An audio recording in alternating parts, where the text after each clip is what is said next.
Hey, this is the Daily Overpass. My name is Eric and I make apps. Now today, let's ask the question, when should you raise the price of your app?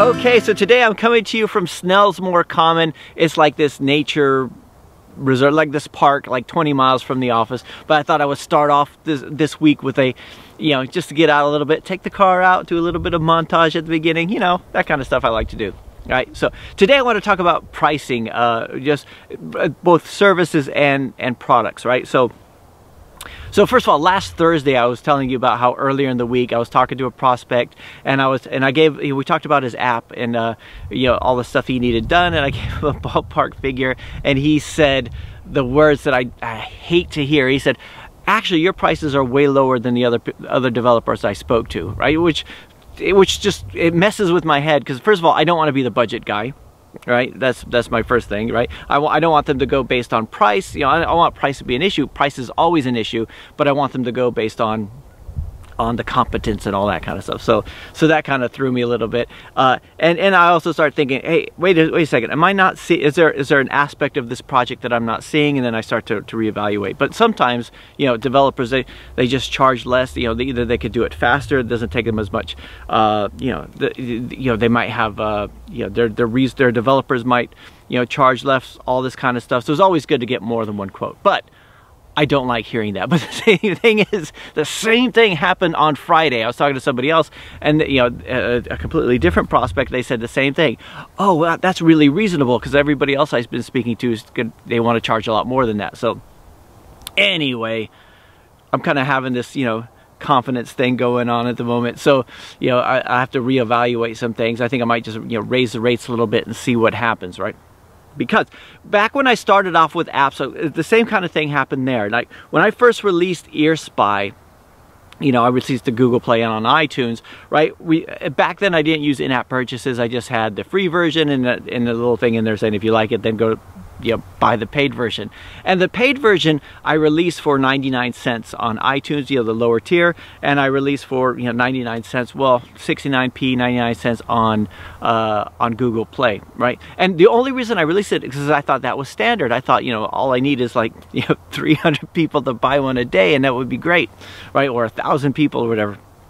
Right? But what I found was my revenue was not really that great. So it was like a year. I just kept it that way. And then somebody suggested, have you thought of increasing the price? And I thought, well, I don't know. I don't know if that's what I would pay, right? So this is kind of a lot of things when I do pricing. I think what would I pay for this? And there are people out there who pay more than I would. People who who are more affluent and everything. So I doubled the price. And then I tripled the price, then I quadrupled the price, and I was selling it for like £3.99 in the UK. I think $4.99 in the US. And and eventually I found that I was playing around with the price and I was at the point where I raised it so high that I was making less money, but I got to the point where I raised it. I think it was like, for me, $2.99. I think that was the ideal. I was making the same amount of money, fewer purchases, but so that means fewer support issues, fewer complaints, fewer people saying that doesn't work on my phone, but I was still getting the same kind of revenue. And this is kind of the way we want to go with the services as well, right? And a lot of new developers, they do the same thing. They just go for the lowest price. They think if it's cheap, people will buy it, right? But it's not. That's never usually the case. It's like going from free to 1 cent is a bigger jump than going from $1 to $3, right? Because it involves putting in your credit card details or going through and do the approval, making any kind of purchase.